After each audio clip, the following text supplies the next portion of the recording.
ګناه ته مې نظر کړي د ښېګړې قابل نه یم نه د هغې نه د دغې د نیمګړې قابل نه یم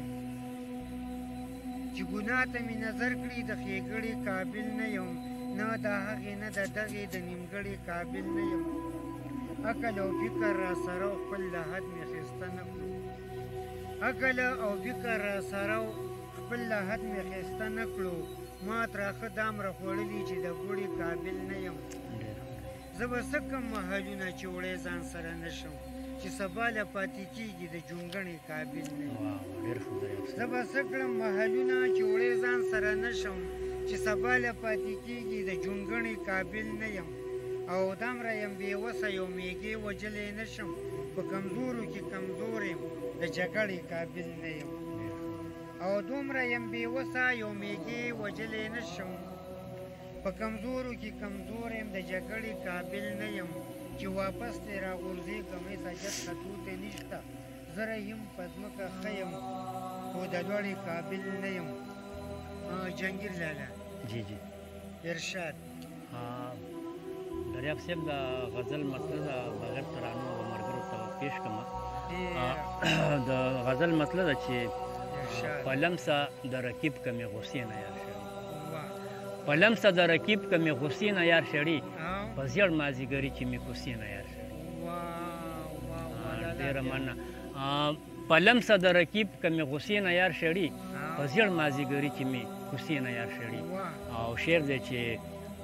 مین خو تل مورد د خپل محبوب داستاني وي مین خو تل مورد د خپل محبوب داستاني وي مورد ولې د خپل آستانې نه یار شړي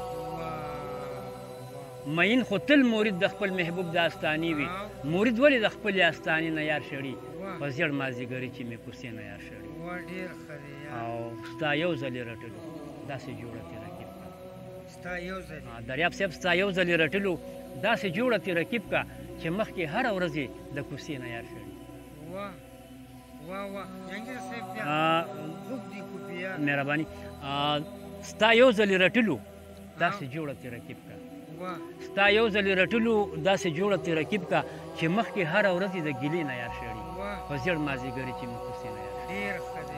او دا بل شعر دی چې دا عمل خو د پښتو دی په جرګه به فیصله شي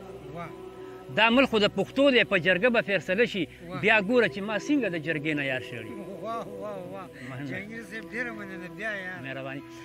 دا عمل خو د پښتو دی په جرګه به فیصله شي بیا ګوره چې ما څنګه د جرګې نه یار شړي او مهرباني او د مقطع شعر دی چې د ښکلو دا مزاج دی چې خفه نشي بېوسه د ښکلو دا مزاج دی چې خفه نشي بېوسه رقیب به هم یو ورځ د دیرې نه یار شړي په زیړ مازدیګري چې مې کوڅې نه یار شړي په لمسه د رقیب که مې غصې نه یار شړي په زیړ مازدیګري چې مې کوڅې نه یار شړي والسلام ډېره ښه ده موږ سره جهانګیر بېوسه لالا چې ډېر ستا نظر یې استعمال کړو په اخره کې جهانګیر لالا ته یو دوه شعرونه نظرونه مې لوګې شه ستا نظر نه خورې زلفې دې کړه لرې د بشر نه